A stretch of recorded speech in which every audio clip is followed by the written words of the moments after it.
I'm Piero Lumumba here at Kibenda Tea Estate in Kiambu County in the Republic of Kenya. Our conversations continue, and today we look at an iconic individual, Nelson Rolihlahla Mandela, otherwise known by his clan name Madiba. When the history of the struggle for independence, and particularly the history against the apartheid movement, is written, the name of Mandela stands out. It stands out because although he came later into the struggle through the ANC, he played a critical role.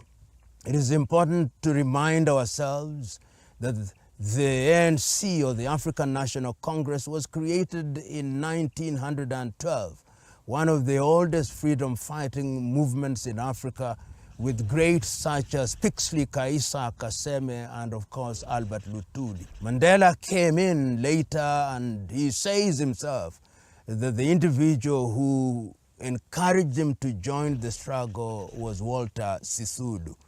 And when he joined the struggle at that time, the apartheid movement was at its very height.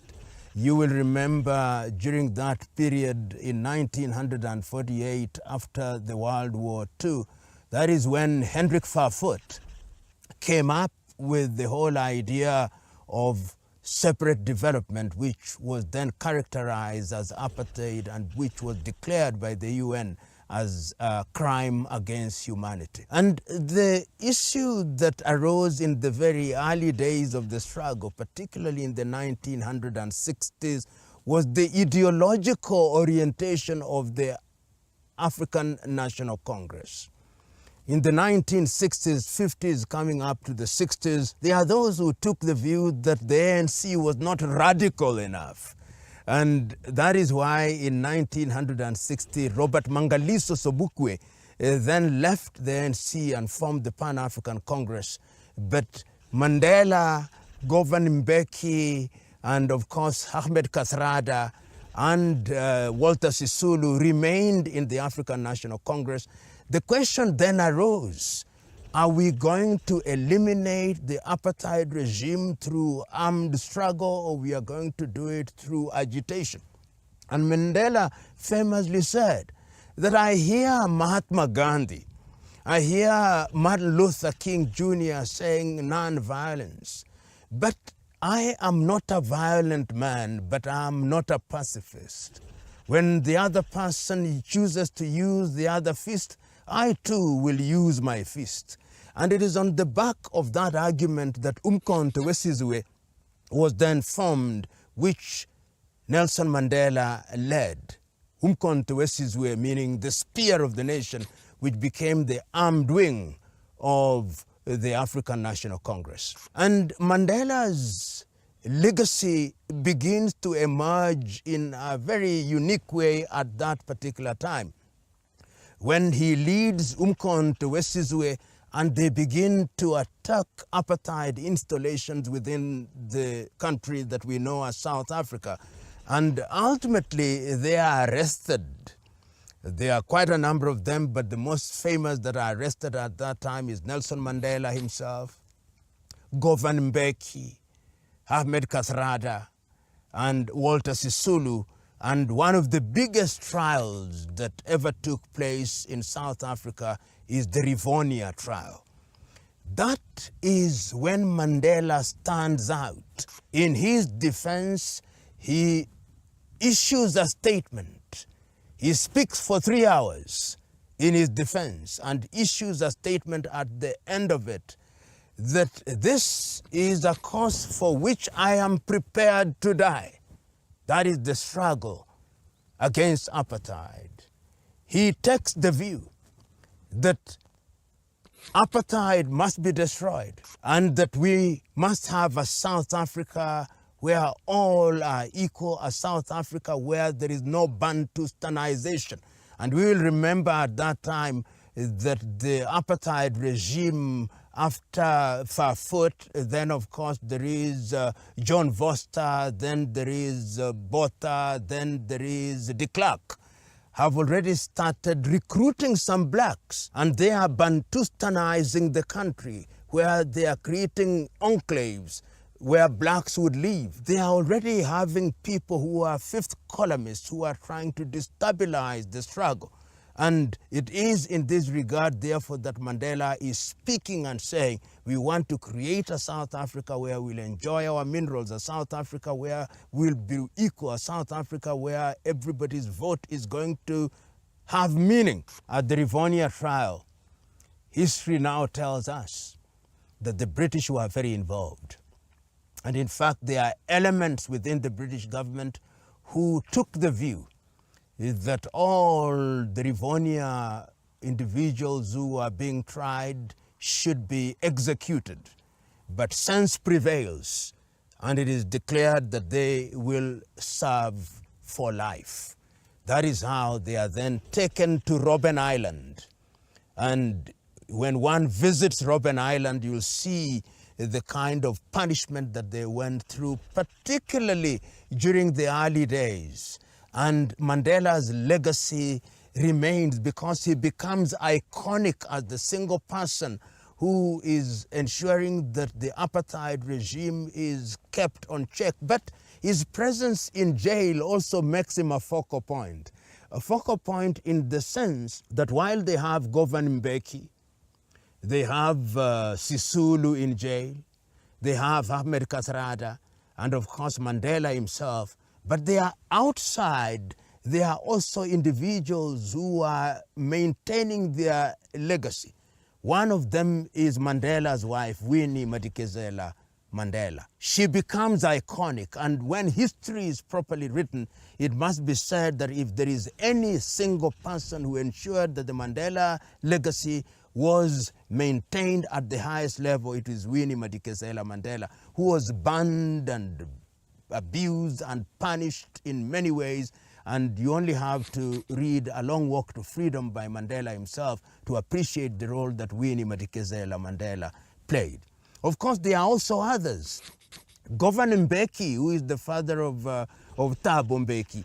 Thabo is outside of the Republic, and Thabo, of course, also participates in the struggle at that time. And of course, in the case of Walter Sisulu, the wife Albertina Sisulu is also out, and the young daughter at that time, Lindiwe Sisulu, is also out. At Ahmed Kathrada are also people who are operating. And outside, there are younger people who are continuing the Mandela legacy. And you see many of them outside of South Africa. Oliver Tambo is the quintessential ambassador of the African National Union, and they play a big role in ensuring that the story of those in the Robben Island is kept alive. It is instructive that the negotiations begin in earnest while Nelson Mandela is in prison and is identified as the leader, and all the others also accept that he's their leader even when they are in prison. And there, of course, there is evidence to show that before he was released, there were many meetings that were held at that time with a view to finding a pathway for peaceful destruction of the apartheid regime. There were difficult individuals such as Pik Botha, who was a dyed-in-the-wool racist, who took the view that the black man should never get the vote, who took the view that the land that had been taken cannot be returned. Then, of course, that there was the cantankerous John Vorster, who also became the Prime Minister of the Nationalist Party. But things begin to thaw a little with Frederick de Klerk. And that is where you now begin to see the Mandela effect. People don't talk about it as frequently as they should. The Mandela effect outside of the arena, he's in prison and he's already choreographing how all this is going to happen. He is ensuring that Thabo is doing his diplomacy. Thabo is with Gaddafi. Thabo is with Castro. Thabo is with leading thinkers such as Nyerere. Thabo is with Kaunda. Thabo is with Nkrumah. Thabo is talking to all these fellows. Thabo is with Mugabe, keeping the movement alive and ensuring that people are trained in Mkhonto where there are also younger people who are following after Mandela, some of whom die, like Tiro Ngopotse, who dies in Botswana, and many others, Solomon Mahlangu, who also dies. And through the activity, you know that through the conversations of Nelson Mandela, that's how Nyerere then creates a school for the ANC, Solomon Mahlangu School, which was in Morogoro in Tanzania. So the negotiations go on, but Mandela is very measured, because the whites you are dealing with in South Africa are not your typical colonialists who you will tell to go to Britain, you will tell to go to France, you will tell to go to Portugal. They are saying, this is our land, we are going nowhere. How are you going to deal with them? Because they own almost 80% of the land.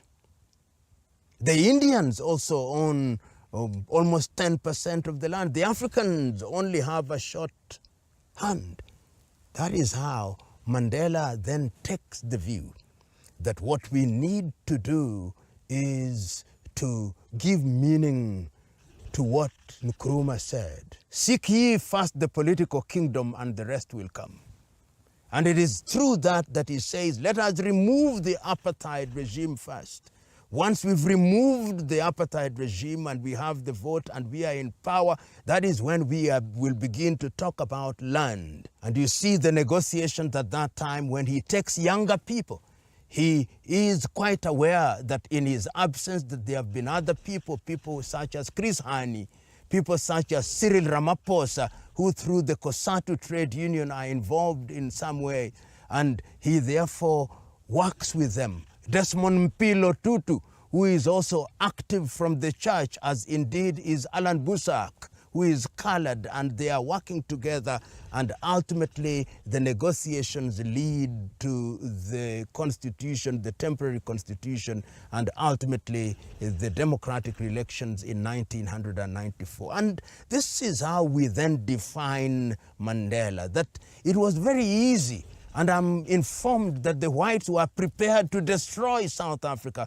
But he told his audience that when you are fighting with a person who holds an egg, which you want, you must be sure that he does not drop the egg. You must be sure that you persuade him to put the egg down. And that is what Mandela did. And that, I think, is the justification for his winning the Nobel Prize. That when the country was at crossroads, when the country would have destroyed, he knew when to give in and when to retreat and when to advance. And that is a legacy that you cannot deny him. Number two, he recognized that you must have an army of young people who are going to work with you. And in that regard, he created an army of young people, and that army of young people is what you've seen, people like Thabo Mbeki, people like Cyril Ramaphosa, people like Tokyo Seswale, people like Chris Hani, and the younger ones such as Lindiwe Sisulu. These are people that came from the Mandela, and he knew when to leave office. Mandela would have died in office, but he said, no, at my age, it is unfair for me to continue. There are younger South Africans, and he told South Africans, I'm going to Kunu in my rural village. Don't call me. When I need you, I'll call you. And the other thing, he knew his friends. He told the Americans, don't choose my friends for me. Where were you when we were fighting? Gaddafi was there for us. Where were you when we were fighting? Yasser Arafat was there for us. Where were you when we were fighting? Fidel Castro was there for us. Don't choose for our friends for us. And I remember him saying this in the United States of America, telling the United States of America, you are one of the worst countries, one of the warmongers in the world. He went on to tell them, is it not true that in fact, when Japan was retreating on all fronts, you used the atom bomb in Hiroshima and Nagasaki not to destroy Japan only, but also to tell the Soviet Union, if you play with us, this is what is going to happen with you. Courage. And he famously said When I say one is courageous, I do not mean that he has no fear. All human beings fear, but courage is our ability to conquer fear. And I think when we remember Mandela, we'll remember that. But there is one outstanding question, the last colonial question, the question of land. I see many people blaming Mandela, saying, but the land question was not resolved. Land question is work in progress. And I believe the younger generation of South Africans, the younger generation of freedom fighters, such as my friend Julius Selo Malema, these are the individuals that must now engage in that fight to ensure that the land question and the economic situation of South Africans, black South Africans, is restored. Mandela built the foundation. It is a firm foundation.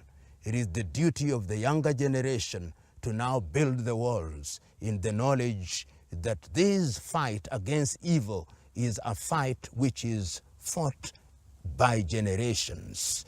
Nelson Rolihlahla Mandela was a great man, a great South African, a great African, and a great human being, and he'll be remembered fondly by persons of goodwill. Thank you very much. We continue our conversation. The continent of Africa is a continent that deserves to be addressed at different points and from different standpoints. But let us say our goodbyes in the knowledge that the conversation continues apace. Goodbye.